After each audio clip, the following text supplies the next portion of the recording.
არსებობს ესეთი ფილმი ჰოსტელი, რომელიც გადმოსცემს იმ რეალობას თუ როგორ ერთობიან რეალურად ის ადამიანები, რომლებიც კულისებს მიღმადგანან. გინდა მათ მასონები უწოდეთ, გინდა ილუმინატები, მნიშვნელობა არ აქვს. 2005 წელს გამოსული ეს ფილმი, რომლის ერთ-ერთი პროდიუსერი არის თავად კვენტინ ტარანტინო, გადმოსცემს იმ ანაგრამებსა და გარკვეულწილად რეალობას, იმიტომ რომ ფილმს ესე უწერია description-ში, რომ based on true story, ან დაფუძნებულია გარკვეულწილად რეალურ ამბებზე, თუ როგორ ერთობიან მდიდარი ადამიანები.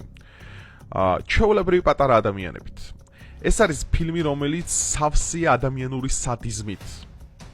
მაგრამ მოდი ხა, სანამ გადავიდოდით იმ ეჭვებზე, რა ეჭვებიც მე მაკავშირებს, რომ ეს ყველაფერი რეალურია, მსგავსად როგორც Squid Game-ი, კალმარის თამაშები, მანამდე პირველ რიგში მოგესალმებით, გთხოვთ რომ ვიდეო დაალაიქოთ, გამოიწეროთ არხი, ასევე გაუზიაროთ მეგობრებს, იმიტომ რომ ძალიან მნიშვნელოვანია, ჩემი არხით ძალიან ბევრ კაი საქმეს ვაკეთებ და ამქედან გამომდინარე, თუ არ დაიღლებით და თუ არ დაგეზარებათ, გაუზიარეთ რა შეიძლება მეტ ადამიანს.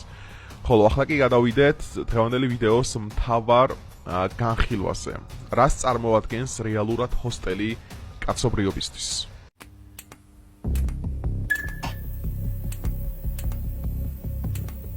მოკლედ ხა პირველად ეს ფილმი რომ მე ვნახე, ეს არის, სიუჟეტი არის ძალიან მარტივად ვითარდება, არ არის, არ განსხვავდება დიდად სხვა ჰორორ და საშინელებათა ჟანრის ფილმებისგან, რაღაც ამერიკული სტუდენტები ჯგუფი ჩადის ევროპაში, ბრჭყალებში საგულაოდ და შემთხვევით ისინი აღმოჩნდებიან მახეში, ხაფანგში, რომელიც რეალურად არსებობს, ფილმში არის ესე მოცემული, რომ ეს არის სლოვაკეთში.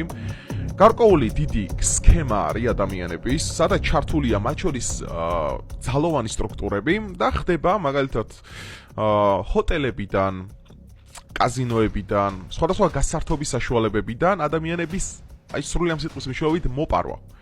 ეხლა რას გულისხმობს ეს მოპარვა? ხო იკითხავთ, რომ შეიძლება იყოს ტრაფიკინგი, შეიძლება იყოს სხვა, არა. ეს განსხვავებული რამე არის. არსებობს ესეთი საიდუმლო კლუბი, ზაღლის ფორმის გამოსახულებით, რომლებსაც აქვთ შიდა ქსელი და არსებობს ესეთი როგორც დარქვები და ახლოებით ადამიანებით ვაჭრობა. ოღონდ ადამიანებით ვაჭრობა არ უკავშირდება, რომ შენ თუ ვიღაცას იქ მოიპარავ, ეს ნიშნავს, რომ იმ მაგალითად გოგოთი ან ერთობი ან რამე არა. აქ არის აბსოლუტურად სხვა რამე. ეს არის ჩვეულებრივად სადიზმი. ანუ არსებობს ესეთი იატაკქვეშა დაწესებულება, რომლებიც მხოლოდ ამ მაღალი იერარქიის წარმოადგენლება იციან მილიარდელებმა, სადაც ისინი იკრიფებიან, დაცულები არიან პოლიციისგან, ყველანაირი ძალებისგან, რაც კი არსებობს, ესე ვთქვათ, ბიუროკრატიული ძალებისგან და მართავენ ჩვეულებრივ წვეულებებს. და არსებობს ოთახები, სადაც ადამიანებში ხდიან ფულს, შეყავთ ის ადამიანი და იქ არის ესეთი, როგორ თქვა, შუა საუკუნეებში გინახიათ, როდესაც ადამიანების წამების ოთახები იყო. ძირითადად ინგლისში იყო ხოლმე ეგეთი რაღაცეები, როდესაც არსებობდა ჯალათი და იყო იქ წამების ინსტრუმენტები განლაგებული. ფილმშიც ესეა გადმოცემული ეს ყველაფერი, წარმოიდგინეთ, ეს არის რაღაც შოკის მომგვრელი სანახაობა, როდესაც ახალგაზრდა ადამიანები, სრულიად უცხო ქვეყნის მოქალაქეები შეყავთ და ვაჭრობენ ონლაინ, ჩართავენ რაღაც ესე თქვათ, რაღაც ეგეთი ლაივ რეპორტაჟი და ფსონებს შემოდიან. ვინც მეც გადაიხდის ამ ადამიანში, იმას რჩება საბოლოოდ და შემდგომ იმ ადამიანს რაც გინდა ის უქენი. ეგრეა ფილმში. ეს არის 3 ნაწილისგან შემდგარი, პირველი სლოვაკეთში ვითარდება, მე მგონი მეორე სლოვაკეთში არის, შემდგომ უკვე ვეგასში, ამერიკის შეერთებულ შტატებში. სადაც როგორი მომენტები აღწერილი იცით, ეს კითხვა პირველად მე გამიჩნდა, როდესაც Squid Game-ი ვნახე, კალმარის თამაშები და ისეთ კითხვა დავსვი მაშინ და ვიდეოც მაგადაღებული საკმაოდ ბევრი ნახავს მაგასაც, რეალურად როდესაც მდიდარი ადამიანი ხარ, მილიარდელი ხარ და ამოწურული გაქვს გართობის პრიმიტიული საშუალებები. მაგალითად ვეღარ ერთობი ქალებით, ვეღარ ერთობი მანქანებით, ვეღარ ერთობი ისეთი მარტივი რაღაცები, რაც ზოგი ადამიანისთვის მიუღწეველია, ხო? და ითვლება ფუფუნებისაგან. როგორც ძველ რომში არსებობდა გლადიატორთა დაწესებულება, სადაც უყურებდი შენ, მეტი საქმე არ ქონდა, იყავი მდიდარი ადამიანი, მაღალი საზოგადოების წარმოადგენელი, ან იმპერატორი, ან სენატის წევრი და უყურებდი როგორ ხოცავენ ადამიანები ერთმანეთს და შენ ამით ერთობი. ეს სანახაობა ზოგი ადამიანისთვის, იმიტომ რომ ადამიანი მორალისა და ეთიკის გარეშე არის ჩვეულებრივი ცხოველი, ხა ბუნებრივია, ყველას ჩვენ ვერ მოვთხოვთ, ხო, მილიარდელებისგან რომ ეს ეთიკა და მორალი ქონდეთ, არსებობენ ბოროტი ადამიანები. და ბოროტ ადამიანს ძალაუფლება აქცევს მონსტრად, ხო? და ეს ფილმი რეალურად გამოხატავს მაგ ყველაფერს. რომ შესაძლებელია და მე ესე ვფიქრობ, რომ ამ ადამიანებს რომლებიც სირიაში კულისებს მიღმა მართავენ, მოდი ესე ვთქვათ, თელ დედამიწას. და ამის არაერთი არგუმენტი არსებობს, ეხლა არ დავიწყებ ამ ყველაფრის გარჩევას, სადაც ბევრი ვიდეო მიდევს. და მათ ამოწურული აქვთ ეს გართობის პრიმიტიული საშუალებები უკვე. ისინი ვეღარ კმაყოფილდებიან უკვე მარტივი რაღაცეებით, მანქანებით ვეღარ აკვირვებენ ერთმანეთს, ქალებით ვეღარ აკვირვებენ ერთმანეთს, საათებით ვეღარ აკვირვებენ და ფუფუნებით, ხო? ამიტომ ეს საზოგადოება გადასული არის ისეთი სახის ბრჭყალებში გართობაზე, რომელიც არის ჩვეულებრივი ვანდალიზმი, სადიზმი უბრალოდ. და იქ ყოფილებენ თავიანთ მანიაკალურ სურვილებს. ეხლა აქ ფილმში ისეთი რაღაცები აღწერილი, ხა უბრალოდ მიჭირს ამ ყველაფრის გადმოტანა, როგორ ჭრის ნენელა ადამიანი ადამიანს. და ამით ერთობა. ნენელა როგორ ყვდება. და ამ ხელშეკრულებას, რასაც ისინი აწერენ, ხო, აქვს ესეთი პირობა, რომ არც ერთი ადამიანი, როდესაც შედის ამ განყოფილებაში, ხო, აუცილებლად რომელიმე უნდა მოკლას. ანუ 2-დან 1 უნდა გამოვიდეს იქიდან ცოცხალი, 1 უნდა მოკლას, ამ შემთხვევაში რა თქმა უნდა დომინანტი ის არის, ვინც ბატონობს, ხო, იმ თვითონი პერსონაჟს. ნუ იმდენად დამთრგუნა პირველად რომ ეს ფილმი ვნახე და იმდენად დამაფიქრე ბევრ რაღაცაზე, რომ აი ეხა ზოგადად ლიბერალებს აწუხებთ ხოლმე ეგეთი პრობლემა, რომ ჯერაც რაღაც ესეთი მარტივი ადამიანური რაღაც ასე ვთქვათ სამოთხისებული ვარიანტის დედამიწაზე, რომ აი თითქოს მე რა რომ ბევრი ფული აქვს ესეთი რამეს არ უნდა მოელოდო ადამიანისგან, რეალურად ეგრე არ არის ხალხო ყველაფერი. ადამიანი არის მონსტრი რეალურად. ადამიანი არის მონსტრი. მით უმეტეს ფული მას აქცევს უფრო დიდ მონსტრად, რაც შემდგომ აი გადასდის ისეთი დონის ამპარტავნებაში და ძალაუფლებისადმი ტოლბაში, რომ იმ ადამიანისგან მოითხოვა შენ რა არის მორალი, ეთიკა, ღირსება, ზნეობა, ნუ ეს არის ტყუილად ახარჯული სიტყვები უბრალოდ. აი სწორედ ჰოსტელი მეტყველებს ამ ყველაფერზე.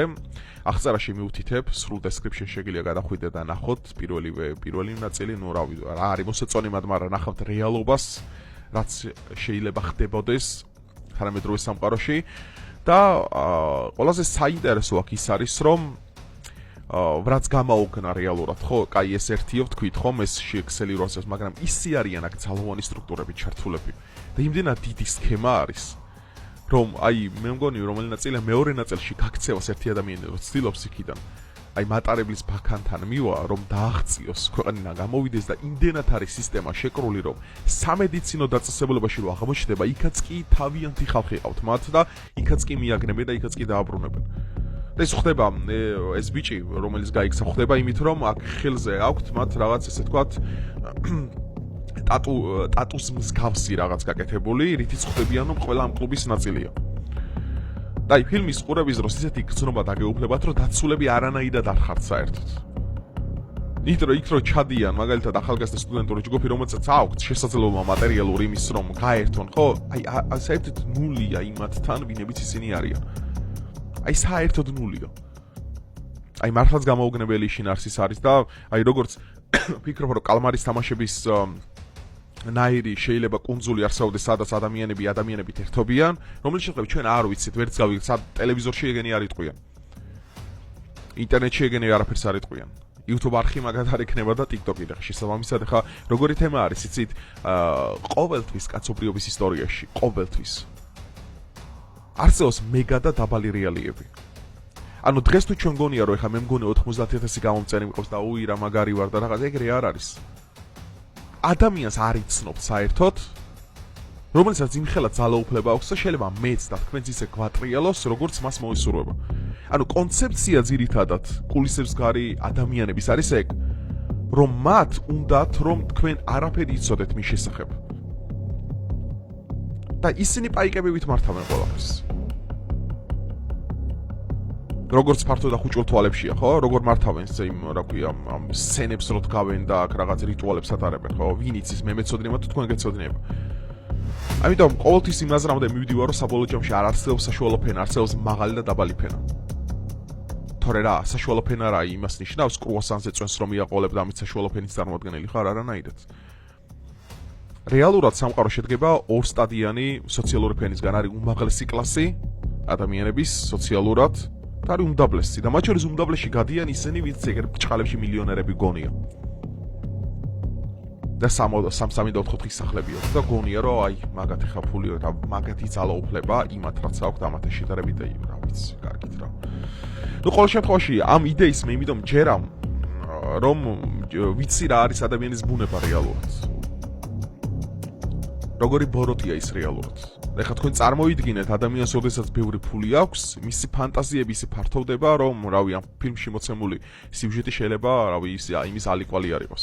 რავი, მეგობრებო, ეხლა აღარ მოგაწყეთ ამით საუბრით, თავს თქვენი აზრი დაწერათ დაბლა კომენტარებში, რას ფიქრობთ, ოღონდ დაწერათ მას შემდგომ, როდესაც ამ ფილმს ნახავთ და დამიჯერეთ, რომ ძალიან ბევრ კლუს და ძალიან ბევრ რაღაცას ხსნის ეს ყველაფერი ტვისტი, იმიტომ რომ ამ ყველაფრის უბრალოდ მჯერა. იმიტომ რომ ვიცი რა ნაგავი არსება რეალურად ადამიანი და რამდენად ნაგავია მას, როდესაც ძალიან ბევრი ფული აქვს და მას ზნეობა არ გააჩნია. ასე რომ უყურეთ ამ ფილმს და თუ თქვენ რამე იდეა მსგავსი სახის სიუჟეტი იცით, დაწერეთ კომენტარებში, მე შევეცდები ვნახო ან უბრალოდ ესე ვთქვათ ვიდეო სიუჟეტი მივუძღვნა და ამით გარკვეული განხილვა გავაკეთო საინტერესო.